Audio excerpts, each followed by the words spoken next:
നാരായണം നമസ്കൃത്യ നരം ചൈവ നരോത്തമം ദേവീം സരസ്വതീം വ്യാസം തതോ ജയമുദീരയേത്.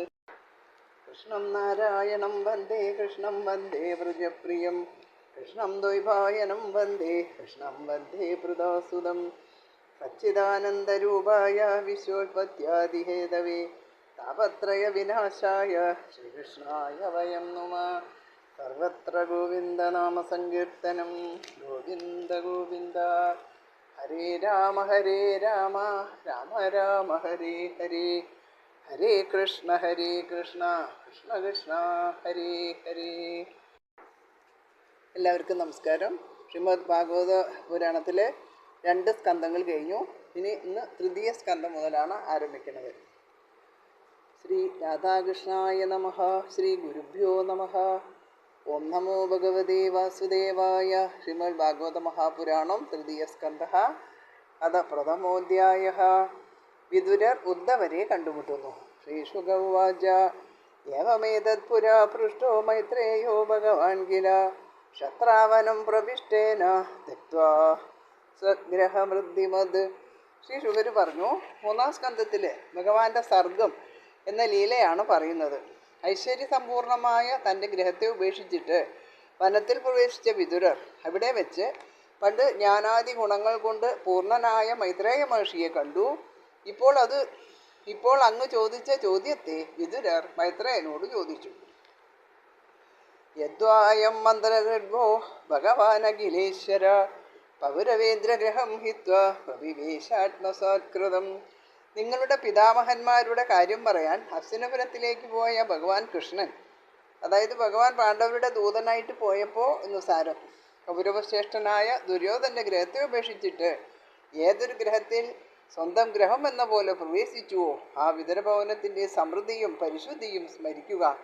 അങ്ങനെയുള്ള ഗ്രഹത്തെ ഉപേക്ഷിച്ചിട്ടാണ് വനത്തിൽ പോയത് എന്ന് സാരം.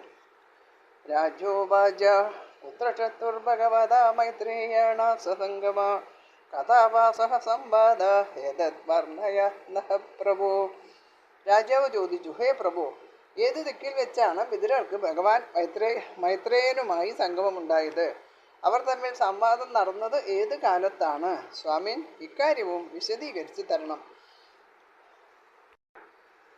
യത്പാർത്ഥോദയസ്തസ്യ വിദുരസ്യ മലാത്മന തസ്മിൻ വരീയസി പ്രശ്ന സാധുവാദോ ബൃംഹിത. നിർമ്മലചിത്തനായ വിദുരർ ശ്രേഷ്ഠനായ മൈത്രേയനോട് ചോദിച്ച ചോദ്യങ്ങൾ അല്പമായ കാര്യങ്ങളെപ്പറ്റി ആയിരിക്കുകയില്ല. സാധുജനങ്ങളെ ആനന്ദിപ്പിക്കുന്ന കഥകൾ അധികം അതിലുണ്ടായിരിക്കും. സ ഏവം ഋഷിവര്യോയം സൂതൗവാച സ ഏവം ഋഷിവര്യോയം പൃഷ്ടോ രാജ്ഞാ പരീക്ഷിത പ്രത്യാഹതം സുബഹുവിദ് പ്രീതാത്മാഷു യഥാമിതി. സൂതൻ പറഞ്ഞു, പരീക്ഷിത് മഹാരാജാവ് ഇപ്രകാരം ചോദിച്ചപ്പോൾ ഋഷിശ്രേഷ്ഠനും അനേക വിഷയങ്ങളെപ്പറ്റി ജ്ഞാനിയുമായ ഈ ശുഗബ്രഹ്മർഷി പ്രീതാത്മനായി കേട്ടുകൊള്ളുക എന്ന് രാജാവിനോട് മറുപടി പറഞ്ഞു. ശ്രീശുക ഉവാച യഥാതു രാജാസുസുദാന സാധൂൻ ഉഷന്നധർമ്മേണ വിനഷ്ടദൃഷ്ടി പ്രാദുര്യവിഷ്ടസ്യ സുതാൻ നിബന്ധൂൻ പ്രവേശരാക്ഷാഭവനേ ദദാഹ. ശ്രീ ശുഗർ പറഞ്ഞു, കണ്ണുകൾക്ക് കാഴ്ചയില്ലാത്ത ധൃതരാഷ്ട്ര മഹാരാജാവ് ദുസ്വഭാവികളായ പുത്രന്മാരെ അധർമ്മത്താൽ പരിപോഷിപ്പിക്കാൻ വേണ്ടി തൻ്റെ കനിഷ്ഠ സഹോദരനായ പാണ്ഡുവിൻ്റെ പുത്രന്മാരും ബന്ധുക്കളുടെ ആശ്രയമില്ലാത്തവരുമായ പാണ്ഡവരെ എപ്പോൾ അരക്കില്ലത്തിൽ പ്രവേശിപ്പിച്ച് ദയിപ്പിച്ചുവോ യഥാസഭായാം ഗുരുദേവദേവ്യ കേശാഭിമർശം സുതകർമ്മഗർഹ്യം നവാരയാമാസ നൃപസ്നുഷായ സ്വശ്രേർഹരന്ത്യ കുജകുങ്കുമാനി. കൗരവസഭയിൽ വെച്ച് സ്വന്തം മാരിടത്തിലെ കുങ്കുമത്തെ കണ്ണീരുകൊണ്ട് കഴുകിക്കളയുന്നവളും ധർമ്മപ്രകാരം രാജാവായി യുധിഷ്ഠിരൻ്റെ ധർമ്മപത്നിയും പുത്രഭാര്യയുമായിരിക്കുന്ന ദ്രൗപദിയുടെ കേശങ്ങളെ സ്പർശിക്കുക എന്ന നിന്ദ്യകർമ്മം ചെയ്ത സ്വപുത്രനെ എപ്പോൾ നിരോധിക്കാതെ ഇരുന്നുവോ ദൂതേത്വധർമ്മേണ ജിതസ്യ സാധോ സത്യാവലംബസ്യ വനാഗതസ്യ നയാജദോദാസമയേനദായം തമോജുഷാണോ യഥജാതശത്രോ. ചൂതുകളിച്ച് അധർമ്മത്താൽ തോൽപ്പിക്കപ്പെട്ടവനും സത്യത്തെ ആശ്രയിച്ചവനും ശാന്തിയെ തുടങ്ങിയ ഗുണങ്ങൾ നിറഞ്ഞവനും വനവാസം കഴിഞ്ഞ് മടങ്ങിയെത്തി മുൻ ശപഥപ്രകാരം തൻ്റെ രാജ്യം മടക്കിത്തരണമെന്ന് യാചിക്കുന്നവനുമായ അജ്ഞാത ശത്രുവായ ധർമ്മപുത്രർക്ക് അവകാശപ്പെട്ട് ചോദിച്ചത് പുറം കാഴ്ച മാത്രമല്ല, ജ്ഞാനവുമില്ലാത്ത ഈ രാജാവ് എപ്പോൾ കൊടുക്കാതെ ഇരുന്നുവോ? യഥാജ പാർത്ഥപ്രഹിതസഭായാം ജഗൽ ഗുരുർയാനി ജഗാത കൃഷ്ണ ഗതാനി പുംസാം അമൃതായനാനി രാജോരുമേനേ ശതപുണ്യലേശ. കുന്തിപുത്രന്മാരാൽ അയക്കപ്പെട്ടവനും ജഗൽ ഗുരുവുമായ ശ്രീകൃഷ്ണ ഭഗവാൻ സഭയിൽ പറഞ്ഞതും ഭീഷ്മാദികളായ സത്കുമാന്മാർക്ക് അമൃതവർഷികളുമായ വാക്കുകളെ പുണ്യം നശിച്ചിരുന്നവനായ ഈ ധൃതരാഷ്ട്ര രാജാവ് എപ്പോൾ മാനിക്കാതെ ഇരുന്നുവോ? യഥോ ബഹുദോ ഭവനം പ്രവിഷ്ടോ മന്ത്രായ പൃഷ്ട കില പൂർവജേന അതാഹതന്മന്ത്രദൃശാം വരീയാൻ യന്മന്ത്രിണോ വൈദുരികം വദന്തി. ജ്യേഷ്ഠനായ ധൃതരാഷ്ട്രരാൽ മന്ത്രാലോചന ചെയ്യുവാൻ വിളിക്കപ്പെട്ടപ്പോൾ കൊട്ടാരത്തിൽ പ്രവേശിച്ചവനും മന്ത്രദിക്കുകളിൽ വെച്ച് അധിക യോഗ്യനുമായ വിതുരർ ജ്യേഷ്ഠനോട് പറഞ്ഞതായ വാക്കുകളെ ഇന്നും വിദ്വാൻമാർ വിതുരനീതി എന്ന് കൊണ്ടാടുന്നു. അജാതശത്രോ പ്രതിയച്ഛതായം തിതിച്ഛതോ ദുർവിഷഹം തവാഗ സഹാനുജോ യത്ര മൃഗോദരാഹി ശ്വസൻരുഷായത്വമലം വിഭേഷി. വിതുര പറഞ്ഞ നീതിവാക്യങ്ങൾ അവിടുന്ന് ചെയ്ത് സഹിക്കാൻ കഴിയാത്ത അപമാനങ്ങളെ സഹിച്ചുകൊണ്ടിരിക്കുന്ന അജാതശത്രുവിന് അവകാശപ്പെട്ട ഭാഗത്തെ മടക്കി കൊടുത്താലും അവിടുന്ന് ചെയ്ത അപരാധത്തിൽ കോപിഷ്ഠനായി അപ്പത്തെ പോലെ ദീർഘശ്വാസം ചെയ്തുകൊണ്ട് അനുജന്മാരോട് കൂടിയിരിക്കുന്ന ഭീമസേനനിൽ നിന്ന് അങ്ങേക്ക് ഏറ്റവും വലിയ ഭയം ജനിക്കും. പാർത്താം സ്തുദേവോ ഭഗവാൻ മുകുന്ദോ ഗൃഹീതവാൻ സക്ഷിതി ദേവദേവ ആസ്തേ സ്വപുര്യാമെതുദേവദേവോ വിനർജിതാശേഷ നൃദേവദേവ. ഭൂസുരന്മാരുടെയും ദേവന്മാരുടെയും ദേവനും ഋതുക്കളുടെ ദേവദേവനും എല്ലായിടവും ജയിക്കപ്പെട്ട സകല രാജാക്കന്മാരുടെയും ദേവനും മുക്തിദായകനായ മുകുന്ദനും ഭഗവാനും ദേവദേവനുമായ ശ്രീകൃഷ്ണൻ കുന്തിപുത്രന്മാർക്ക് അഭയം നൽകിക്കൊണ്ട് തൻ്റെ പുരിയിൽ ഇരിക്കുന്നു. ധർമ്മപുത്രാദികൾ അനാഥരല്ല എന്നും അവർക്ക് സഹായത്തിന് ആരുമില്ലെന്ന് ധരിക്കരുത് എന്നും ഇവിടെ ഓർമ്മിപ്പിക്കുകയാണ് വിതുരര്. ദേവദേവനും ത്രൈലോക്യത്തെയും ജയിക്കാൻ പ്രാപ്തനുമായ ഭഗവാൻ കൃഷ്ണൻ പാണ്ഡവരെ സ്വീകരിച്ചുകൊണ്ട്, അതായത് രക്ഷാകർതൃത്വം ഏറ്റുകൊണ്ട് ദ്വാരകയിൽ ഇരിക്കുന്നു. ഹസ്തിനപുരവും ദ്വാരകയും തമ്മിൽ വളരെ ദൂരമില്ല എന്നും സൂചന. തയേഷദോഷ പുരുഷദ്ദിടാസ്തേ ഗ്രഹാൻ പ്രവിഷ്ടോ ഹിമവത്യമത്യ ഉഷ്ണാസി കൃഷ്ണാദ് വിമുഖോ ഗതശ്രീ ത്യജാശ്വ ശൈവം കുല കൗശലായ. പരമപുരുഷനെ ദേഷിക്കുന്നവനുമായ ഇവൻ, അതായത് ദുര്യോധനൻ, അങ്ങയുടെ ഗ്രഹത്തിൽ ദോഷസ്വരൂപനായിട്ട് ഇരിക്കുന്നു. അങ്ങ് യാതൊന്നിനെ പുത്രഭാവത്തിൽ വളർത്തുന്നുവോ? അമംഗളനായ ഇവനെ വംശത്തെ രക്ഷിക്കാൻ വേണ്ടി ശീഘ്രം ഉപേക്ഷിക്കുക. അല്ലെങ്കിൽ അങ്ങ് കൃഷ്ണനിൽ നിന്ന് വിരോധം സമ്പാദിച്ചവനും ശ്രീ നശിച്ചവനുമായിട്ട് ഭവിക്കും എന്ന് സാരം. പുത്രനായ ദുര്യോധനാണ് പാണ്ഡവർക്ക് അർഹതപ്പെട്ട രാജ്യം കൊടുക്കാൻ തടസ്സമായി നിൽക്കുന്നതെന്ന് പറഞ്ഞേക്കാം. പിതാവിനെ നരകത്തിൽ പതിപ്പിക്കാതെ ധർമ്മമനുസരിച്ച് ജീവിക്കുന്നവനാണ് പുത്രൻ എന്ന പേരിനർഹൻ. ഭഗവദ്ദേശിയും മറ്റെല്ലാ അധർമ്മങ്ങൾക്കും ഇരിപ്പിടവുമായി ഇവനെ പുത്രഭാവേന വളർത്തുന്നത് ശരിയല്ല. കുലത്തിന് ദോഷമുണ്ടാക്കാൻ ജനിച്ച ഇവൻ പുത്രനല്ല. ദോഷം അല്ലെങ്കിൽ നാശമുണ്ടാക്കാൻ ജനിച്ച ഇവൻ പുത്രനല്ല. അമംഗളസ്വരൂപനായ ഇവനെ ഉടനെ ഗ്രഹത്തിന് പുറത്താക്കിയില്ലെങ്കിൽ അങ്ങയുടെ കുലം നശിക്കും.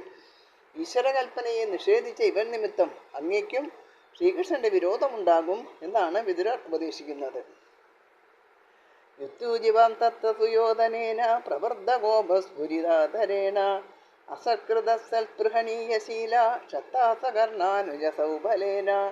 സജ്ജനങ്ങൾ ആരാധിക്കുന്നവനായ ആ വിതുരർ ഇപ്രകാരം പറഞ്ഞപ്പോൾ അവിടെ അനുജനായ ദുശാസനോടും കർണൻ, ശകുനി തുടങ്ങിയ പാർശ്വവർത്തികളോടുമൊപ്പം ഇരുന്ന ദുര്യോധനൻ കോപം കൊണ്ട് ചുണ്ടുകൾ വിറപ്പിച്ച് ആ വിതുരരെ സഭയിൽ വെച്ച് അപമാനിച്ചു. കയേനമത്രോപജുഹാവജിപ്മം ദാസ്യാസുതം യൽബലിനൈവ പുഷ്ട തസ്മിൻ പ്രദീപ പരകൃത്യാസ്തേ നിർവാസ്യതാമാശു പുരാച്ഛസാന. ദുര്യോധനൻ ആക്രോശിക്കുകയാണ്. അതായത് കുടില മനസ്സുള്ളവനും ദാസീപുത്രനുമായ ഇവനെ ആരാണ് ഇവിടെ വിളിച്ചു വരുത്തിയത്? ആരുടെ ഭക്ഷണം കഴിച്ച് ശരീരം പോഷിപ്പിച്ചുവോ അവരെ ദേഷിക്കുന്നവനാണ് ഇവൻ. ഇവിടെ കൂടിയിരുന്നിട്ട് ശത്രുവിൻ്റെ കാര്യം സാധിക്കാൻ താല്പര്യം കാണിക്കുന്നു. ഇവനെ ദേഹോപദ്രവം ചെയ്തിട്ട് ജീവൻ മാത്രം അവശേഷിപ്പിച്ച് രാജധാനിയിൽ നിന്നും പുറത്താക്കട്ടെ എന്ന് ഭൃത്യന്മാരോട് ദുര്യോധനൻ കൽപ്പിച്ചു. സ ഇത്തമത്യുൽബണകർണവാണേർ ഭ്രാതുപുരോ മർമ്മസു താടിതോപി സ്വയം ധനുർദ്വാരി നിധായമായാം ഗതവ്യതോ യാതുരുമാനയാന. ജ്യേഷ്ഠന്റെ മുമ്പിൽ വെച്ച് ഇപ്രകാരം അതികഠിനമായ വാക്കുകളാവുന്ന ബാണങ്ങൾ കൊണ്ട് മർമ്മങ്ങളിൽ താടിക്കപ്പെട്ടിട്ടും വിതുരർ ഒട്ടും വസനിച്ചില്ല. അയാൾ വില്ലിനെ പടിവാതിൽക്കൽ തന്നെ വെച്ചിട്ട് മായാശക്തിയെ മാനിച്ചുകൊണ്ട് അല്പവും ദുഃഖിക്കാതെ അവിടെ നിന്നും പുറത്തുപോയി. ഒന്നുകൂടി വിവരിച്ച് പറയുമ്പോൾ, സ്ഥിതപ്രജ്ഞനാണ് വിതുരർ. ദുര്യോധനൻ കഠിനമായിട്ട് അധിക്ഷേപിച്ചിട്ടും ജ്യേഷ്ഠനായ ധൃതരാഷ്ട്രർ അത് കേട്ടും മിണ്ടാതിരുന്നിട്ടും വിതുരന് യാതൊരു ഭാവമാറ്റവും ഉണ്ടായില്ല. ഭഗവാന്റെ മായാശക്തി തനിക്കിപ്പോൾ ഉപകാരമാകുന്നു എന്നാണ് വിചാരിച്ചത്.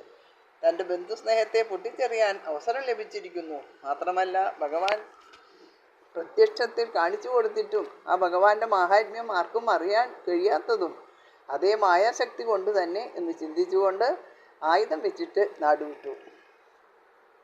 സന്ദർഗത കൗരവ പുണ്യലബ്ധോ ഗജാഹോയാ തീർത്ഥവദപദാനി അന്വാക്രമത് പുണ്യജിഗീഷയോർവ്യാം സുധിഷ്ഠിതോ യാനി സഹസ്രമൂർത്തി. മഹാന്മാരായ കൗരവ രാജാക്കന്മാർ ചെയ്ത പുണ്യം കൊണ്ടാണ് ധർമ്മദേവൻ വിതുരനായി അവതരിച്ചത്. ആ വിതുരൻ പോയതോടെ കൗരവന്മാരുടെ പുണ്യവും പുറത്തേക്ക് പോയി. ഭഗവാനോടുകൂടി ഐക്യം പ്രാപിച്ച് പുണ്യം ചെയ്യണമെന്ന ആഗ്രഹത്താൽ ഭൂമിയിൽ സഹസ്രമൂർത്തിയായ ഭഗവാൻ ഏതേത് സ്ഥാനങ്ങളിൽ ശോഭനമായി അധിവസിക്കുന്നുവോ ആ തീർത്ഥസ്ഥാനങ്ങളെ കണ്ടും സേവിച്ചും ക്രമേണ സഞ്ചരിച്ചു. പുരേഷു പുണ്യോപവനാദ്രികുഞ്ചേ ശോഭംഗതോ യേഷു സരിത്സരസ്സോ അനന്തലിംഗേ സമലം കൃതേഷു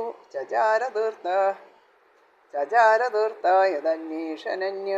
ഭഗവാന്റെ സാന്നിധ്യം കൊണ്ട് അനുഗ്രഹിക്കപ്പെട്ട പട്ടണങ്ങളിലും പുണ്യങ്ങളായ വൃന്ദാവനം പോലുള്ള ഉപവനങ്ങളിലും പർവ്വതങ്ങളിലും ശുദ്ധജലമുള്ള പുഷ്കരം പോലുള്ള തടാകങ്ങളിലും ഗംഗ യമുന തുടങ്ങിയ പുണ്യനദീതീർത്ഥങ്ങളിലും വല്ലീഗ്രഹങ്ങളിലും ഭഗവാന്റെ ലിംഗങ്ങളാൽ നന്നായി അലങ്കരിക്കപ്പെട്ട തീർത്ഥങ്ങളിലുമെല്ലാം ഏകനായി സഞ്ചരിച്ചു.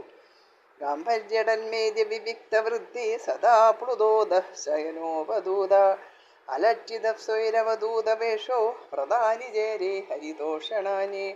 ഭൂമിയിൽ ഒരിടത്തും സ്ഥിരമായിട്ട് തങ്ങാതെ നാലുഭാഗത്തും സഞ്ചരിച്ചു കൊണ്ടിരുന്നു. അന്യവിഷയങ്ങളിൽ ഒന്നും ശ്രദ്ധ വയ്ക്കാതെ പരിശുദ്ധവും നിശ്ചിതവുമായ വൃത്തികളോടും 3 നേരം സ്നാനം ചെയ്തുകൊണ്ടും നിലത്ത് ശയിച്ചും ശരീരത്തെ വേണ്ട വിധം പരിഗണിക്കാതെയും ആരാലും തിരിച്ചറിയപ്പെടാതെ അവധൂത വേഷം സ്വീകരിച്ചും വിഷ്ണു പ്രീതികരമായ കഠിനവ്രതങ്ങൾ അനുഷ്ഠിച്ചും കൊണ്ട് നടന്നു. ഇത്തം വ്രജൻ ഭാരതമേവ വർഷം കാലേന യാവത് ഗതവാൻ പ്രവാസം താവച്ച ശാസ്ത്രിതിമേഘചക്രാം ഏകാദപത്രാം അജിതേന വാർത്ത. വിതുരർ ഇപ്രകാരം ഭാരതവർഷത്തിൽ തന്നെ സഞ്ചരിച്ചു കൊണ്ടിരിക്കുമ്പോൾ കാലം കൊണ്ട് പ്രവാസം എന്ന തീർത്ഥത്തിൽ എത്തിച്ചേർന്നു. ആ കാലത്ത് ആരാലും ജയിക്കപ്പെടാൻ കഴിയാത്ത ശ്രീകൃഷ്ണ ഭഗവാന്റെ സഹായത്തോടുകൂടി ധർമ്മപുത്രർ ശത്രുക്കളെയെല്ലാം നശിപ്പിച്ച് ഏകാദപത്രത്തോടും ഏകശാസനത്തോടും കൂടി ചക്രവർത്തിയായി ഭൂമിയെ ഭരിച്ചുകൊണ്ടിരുന്നു. തത്രാദശുശ്രാവ സുഹൃദ്വിനഷ്ടിം വനം യഥാ വേണുജവന്യസംശയം സംസ്പർദ്ധയാ ദഗ്ധമതാനുശോചൻ സരസ്വതിം പ്രത്യഗിയായ ദൂഷ്ണിം. മുളകൾ കൂട്ടി ഉരസിയുണ്ടാകുന്ന തീ വനത്തെ മുഴുവൻ ദഹിപ്പിക്കുന്നത് പോലെ അന്യോന്യ മത്സരം കൊണ്ട് യാദവരായ ബന്ധുക്കളെല്ലാം നശിച്ച വിവരം പ്രഭാസത്തിൽ വെച്ച് അറിഞ്ഞ വിതുരർ ദുഃഖിതനായി അവിടെ നിന്നും മൗനിയായി സരസ്വതി നദീ തീരത്തേക്ക് യാത്രയായി. തസ്യാം തിദശ്യാശനസോ മനോശ്ച പ്രദോരദാഗ്നേരസിതസ്യ വായോഃ തീർത്ഥം സുദാസസ്യ ഗവാം ഗുഹസ്യ യക്ഷാതദേവസ്യ സഹാസിഷേവേ. ആ സരസ്വതി നദിയിൽ ത്രിതൻ ഉശനസ് പറയുമ്പോൾ ശുക്രാചാര്യരുടെ പിതാവ്, സ്വയംഭൂമനു മൃദു ചക്രവർത്തി, അഗ്നി അസിതൻ ഒരു മഹർഷിയാണ്, വായു സുദാസൻ, ഗോക്കൽ ഗുഹൻ പറയുമ്പോൾ സുബ്രഹ്മണ്യൻ, ശാരദദേവൻ പറയുമ്പോൾ വൈവസ്വതമനു, ഇങ്ങനെ പ്രധാനപ്പെട്ട 11 പേരുടെ തീർത്ഥങ്ങളെ സേവിച്ചു. ബാക്കി ഭാഗങ്ങൾ നമുക്ക് അടുത്ത വീഡിയോയിൽ കേൾക്കാം. എല്ലാവർക്കും നമസ്കാരം. സർവത്ര ഗോവിന്ദ നാമ സങ്കീർത്തനം. ഗോവിന്ദ ഗോവിന്ദ.